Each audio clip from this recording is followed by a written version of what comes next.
नमस्कार, मैं पंकज प्रसून।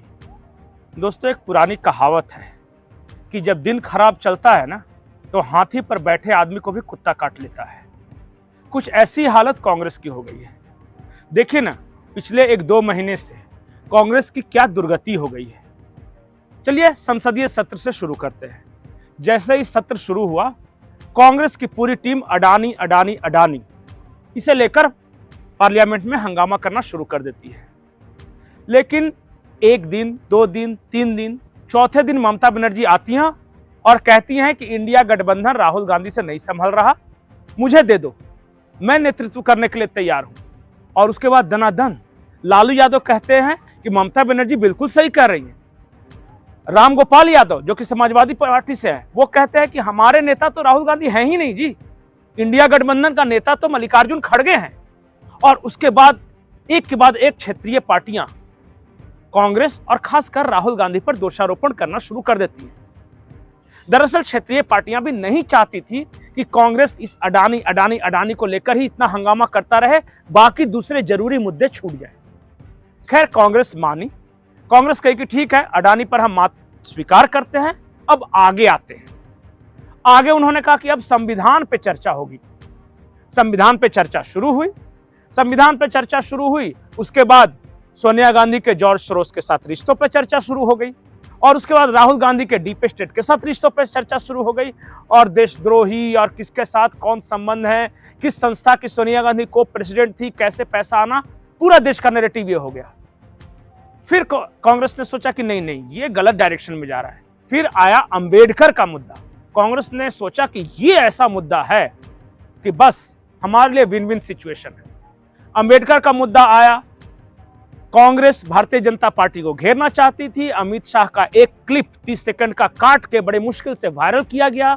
राहुल गांधी ने खुद उसे अपने ट्विटर हैंडल पे लगाया। लेकिन ये क्या, अंबेडकर की चर्चा तो चली, लेकिन अंबेडकर की चर्चा के बहाने कांग्रेस ने अंबेडकर पर क्या क्या अत्याचार किए, कैसे उन्हें 2-2 बार चुनाव हरवाया, और उससे लेकर कांग्रेस ने किन किन नेताओं के अपमान किए, यहां तक आ गया। अब किसी रीजनल पार्टी को तो अंबेडकर पर चर्चा से फायदा हो सकती थी। मायावती ने इसका भरपूर लाभ उठाया, चंद्रशेखर रावण इस पे बयान देने लगे। लेकिन कांग्रेस को फायदा मिला या नहीं मिला, इसका फैसला जनता खुद करे। क्योंकि अचानक से कांग्रेस ने यह अंबेडकर वाला मुद्दा थोड़ा सा कम कर दिया है।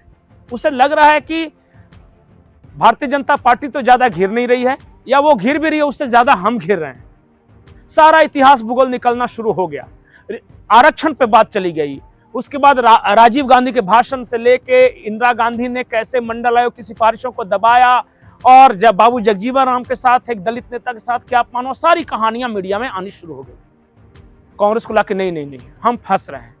अब आगे का मुद्दा मनमोहन सिंह की डेथ के बहाने उन्हें जानबूझकर सिर्फ एक सिख प्रधानमंत्री के रूप में प्रोजेक्ट करना शुरू किया, और कहा कि देखो, सिख प्रधानमंत्री को मोदी की सरकार बदनाम कर रही है, निगम बोध घाट पे अंतिम संस्कार हो रहा है, देखो उसके लिए स्मारक नहीं दे रही है।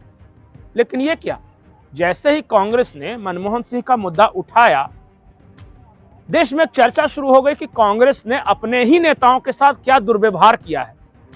और फिर शुरू से चर्चा आप जानते ही हैं, अंबेडकर, शास्त्री, बाबू जगजीवन राम, उसके बाद भी किन किन नेताओं के साथ जो अपमान, सीताराम केसरी, उसके बाद आईके गुजराल तक को स्मारक नहीं दी गई, इसी दिल्ली में वो भी प्रधानमंत्री थे, चंद्रशेखर को नहीं दी गई। पीवी नरसिम्हा राव के साथ जो हुआ वो तो खैर जानते ही हैं, कैसे उनके शव को कांग्रेस मुख्यालय के बाहर सड़कों पर रखा गया, उन्हें कांग्रेस दफ्तर लाने की इजाजत तक नहीं दी गई। उसके बाद हैदराबाद ले जाया गया, वहां अंतिम संस्कार के दौरान कांग्रेस का कोई बड़ा नेता नहीं, गांधी परिवार तो खैर छोड़ ही दीजिए, वहां से होते हुए मनमोहन सिंह का कितनी बार अपमान किया, और किस किस ने अपमान किया, सोनिया गांधी ने कब किया, राहुल गांधी ने कब किया, ये सारी कहानियां आने लगी। और दाल खौल ही रही थी कि ऊपर से घी डाल दिया शर्मिष्ठा मुखर्जी ने, प्रणब मुखर्जी की बेटी।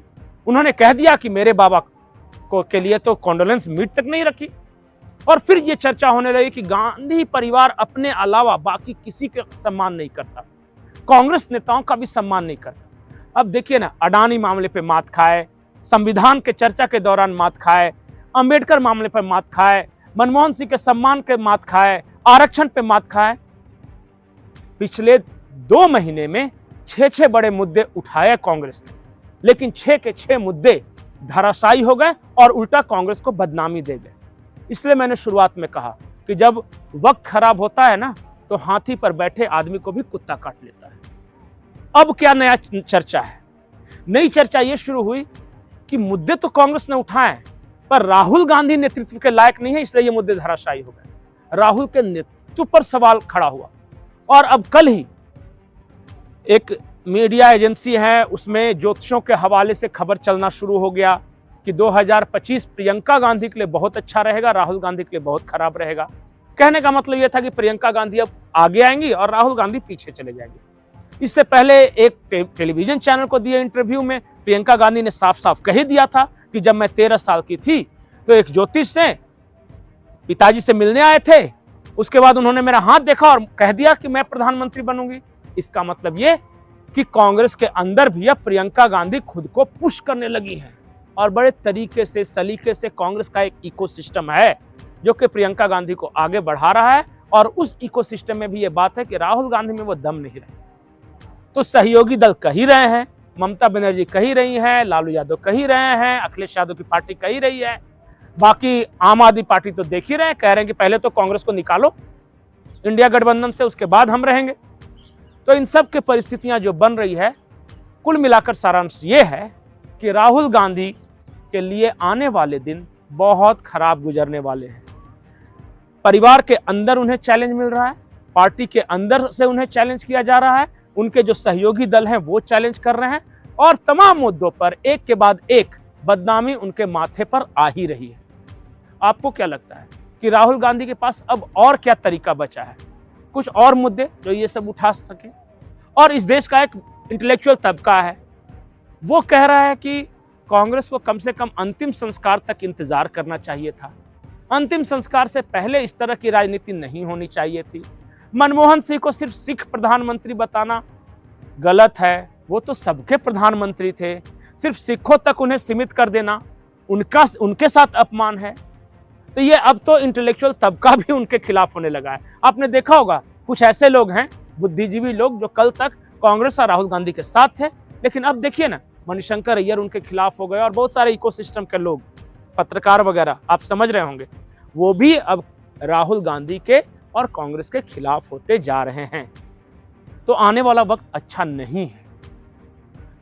बिहार में चुनाव होने वाले हैं, दिल्ली में चुनाव होने वाले हैं, उसके बाद बंगाल में चुनाव होंगे। आपको क्या लगता है कांग्रेस का रास्ता क्या होना चाहिए? कांग्रेस को अलग स्वतंत्र रूप से खुद को मजबूत करना चाहिए, या क्षेत्रीय दलों की बैसाखियों के सहारे जिस तरह सरवाइव कर रहे हैं, किस तरह सरवाइव करना चाहिए? सिर्फ 4-5 राज्य बच गए हैं कांग्रेस के पास जहां कांग्रेस मजबूत है, जहां कांग्रेस भारतीय जनता पार्टी को टक्कर दे रही है। बाकी राज्यों में तो कांग्रेस या तो है नहीं, या क्षेत्रीय दलों का कहार बन के घूम रही है, उनकी डोली उठा के नाच रही है। आपको इस वीडियो को देखकर क्या लगता है कांग्रेस का भविष्य? और अगर इस वीडियो को लेकर किस तरह की आपत्ति हो, कुछ आप कहना चाहते हैं, तो कमेंट सेक्शन में जरूर लिखें। नमस्कार।